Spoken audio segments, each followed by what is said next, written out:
Assalamualaikum warahmatullahi wabarakatuh.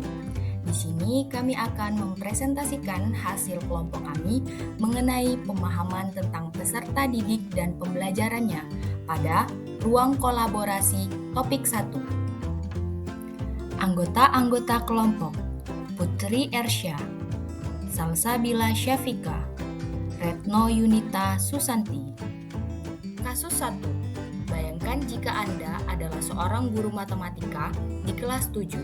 Saat ini Anda hendak menyampaikan materi mengenai matematika sosial, yakni mencari nilai rata-rata. Untuk memudahkan peserta didik dalam memahami pembelajaran, Anda mencoba untuk membuat urutan atau langkah-langkah yang perlu diikuti oleh peserta didik agar dapat mencari nilai rata-rata pada sebuah soal. Anda meminta kepada peserta didik untuk mengerjakan soal yang Anda berikan.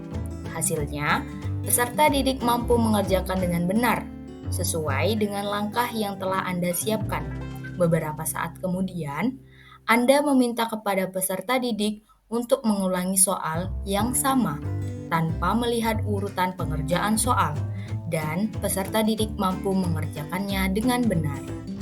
Menurut Anda, apa yang membuat peserta didik mampu mengerjakan soal dengan baik pada percobaan kedua tanpa melihat urutan atau langkah pengerjaan soal?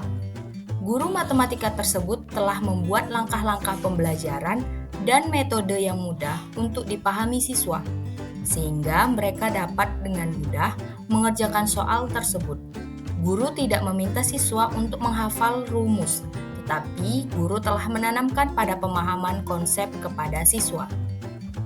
Sebagai seorang calon guru, dalam kegiatan belajar yang seperti apa metode di atas dapat diterapkan?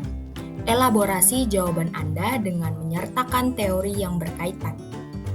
Metode yang diterapkan pada teks di atas tepat digunakan untuk materi ajar yang bersifat numerik, misalnya pada pembelajaran kimia, biologi, matematika, dan ekonomi. Untuk teori yang digunakan dalam kegiatan tersebut merupakan teori behavioristik, karena pada kegiatan pembelajaran tersebut guru banyak memberikan pengulangan pembelajaran berupa latihan agar terbentuk perilaku dan pembiasaan seperti yang diinginkan. Kasus 2. Rina adalah seorang guru di kelas 1 SD. Sebagian besar peserta didiknya belum bisa berhitung dengan lancar. Rina sedang memikirkan cara yang sesuai untuk membantu setiap peserta didik menyelesaikan tantangan pembelajarannya. Menurut Anda, apa yang dapat Rina lakukan untuk membantu peserta didiknya sesuai dengan tahapan perkembangan usia? Pada teori Jean Piaget, termasuk pada tahapan operasional konkret. Menurut Piaget, peserta didik menunjukkan penalaran yang logis dan konkret.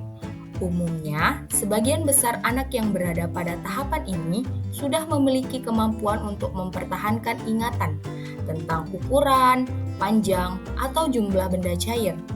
Hal yang dapat dilakukan oleh Rina dengan menggunakan metode bermain atau game. Mengapa Anda menyarankan hal tersebut? Elaborasi jawaban Anda dengan menyertakan teori yang berkaitan.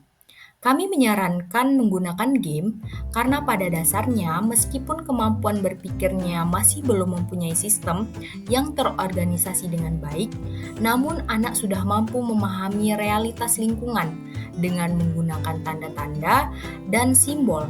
Selain itu, sesuai dengan tahap perkembangannya yaitu operasional konkret, salah satu media yang digunakan bersifat nyata dan sangat mudah dipahami oleh peserta didik. Kasus 3. Made adalah seorang guru yang mengajar di salah satu sekolah negeri wilayah Bali.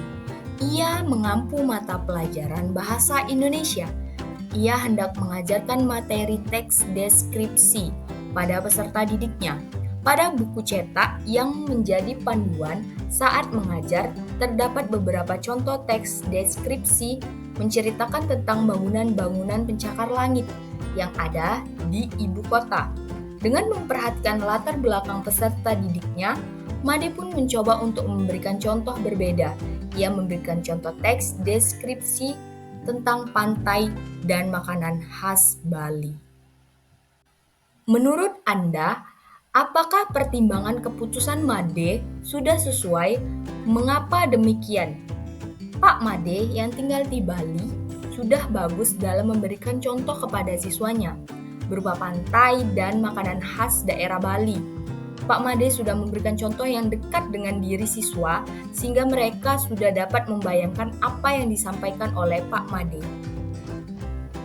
Prinsip apa yang Made gunakan dalam kasus tersebut? Elaborasi jawaban Anda dengan menyertakan teori yang berkaitan.